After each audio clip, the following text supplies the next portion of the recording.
Hello everyone, welcome back to the next part of this WineBuddy Chardonnay kit. It's 9 days on from when we started the fermentation, and I've just took a hydrometer reading and it's finally reading 0.996, which the instructions state. So the next part of this brew is to add the stabiliser and degas the wine. So the stabiliser comes in, let me just grab it. This pack here, pack C, which is a case of just adding it to the right wine and then giving it vigorous stirs over the next few hours. So next clip you'll see is after I've stabilised it and degassed it, and then we can continue to the next part. So it's been a few hours since the last video and the wine is now degassed. I've stirred it every couple of hours quite vigorously, and I've also just racked it off into that bucket and racked it back into the fermenter a few times just to make sure it's definitely degassed. So next part is we're going to add pack F, which is the Chardonnay flavourings, and then pack E, which goes in, and that's the first part of the clearings. Once this is in, we'll leave it for an hour and wait for it to clear, and then we come back and put the other packs in 1 hour increments. So I'm just going to put the Chardonnay in now. So I think I said pack F on the last video, but it's actually pack D. So I'm just going to tip this into there now. Try and get it all out. Don't want to lose any of them flavours. Right, I'm just going to fold this up and make sure that everything's out. Followed by pack E with the finings. It's all in there now.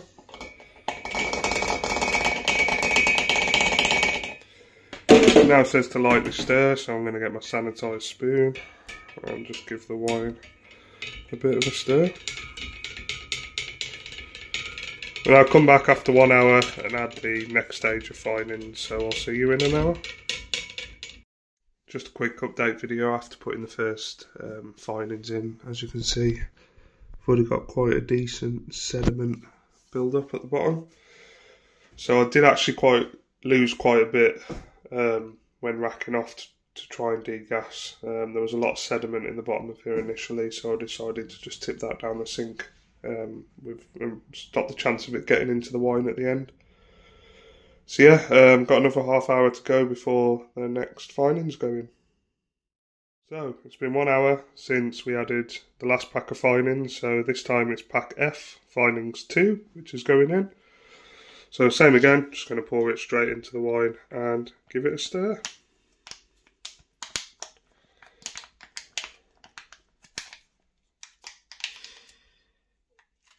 Making sure that's all out.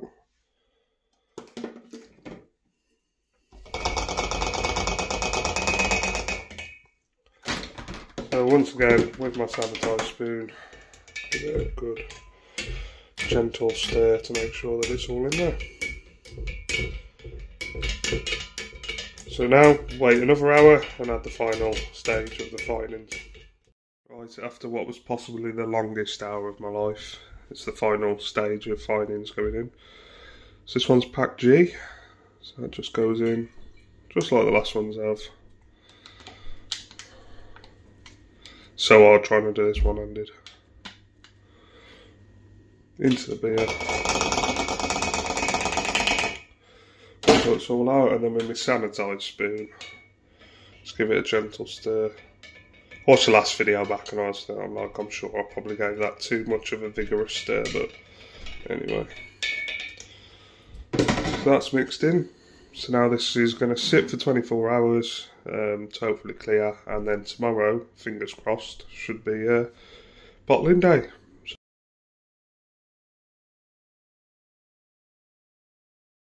Hello people. Right, it's been 24 hours since we added the last finings, and as you can see, the wine is fairly clear. So today's bottling day. I've got 6 bottles here which I've just sanitised, and we're going to be using the siphon to transfer the wine from there into the bottles. So off we go. So I placed in my siphon tube with the sediment trap that came with the starter kit.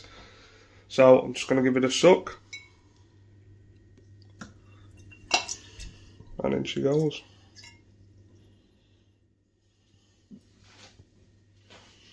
I'm hoping I'm going to get 6 bottles out of this. As I said previously in this video, I did lose a fair amount yesterday when racking off, which is an error on my part, but you win some, you lose some, eh?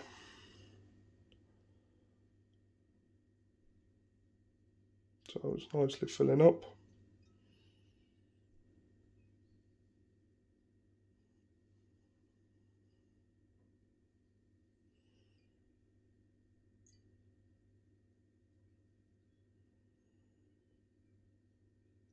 And there's the first bottle, into the second one.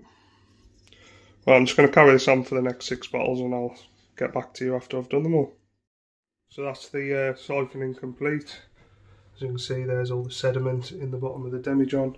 I actually managed to get 5 full bottles, and this one, as you can see, is not very clear, picked up a load of sediment. So for my first brew, get my words right, back after 2 years, I'm pretty pleased with that. Lessons learned when racking off. Maybe should have just kept it and not bothered with that, but I'm happy with the 5 bottles. So let me see if I can get a little bit out of this. It will be a bit murky, but we'll give it a taste and see what it tastes like. So I managed to get a little bit of the wine. Nice cup. Certainly smells like Chardonnay.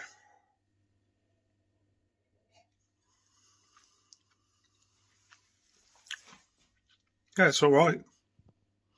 Yeah, I think with a bit of aging it'll be absolutely fine. Next part is to get these bottled. So these were supplied with a starter kit. I'm going to stick these in 3 and then I'm going to cork 2 of them because I'm going to leave them for a lot longer. So basically it's just a case of just putting it in there and pressing down. Simple as. By putting them in hot water it makes them a lot easier to go in. So there is bottle 1. I'm going to do that for the next 3 bottles now. Oh, there's a Chardonnay finished. First of all, thanks for watching the video. As I say, it was my first brew back after probably 2 years, so a few mistakes, but we live and we learn, eh? You can see that I didn't do very well with the corker at all, but I can't find my wine bottle opener either because I've just moved up here, so I shall sort that out at a later date.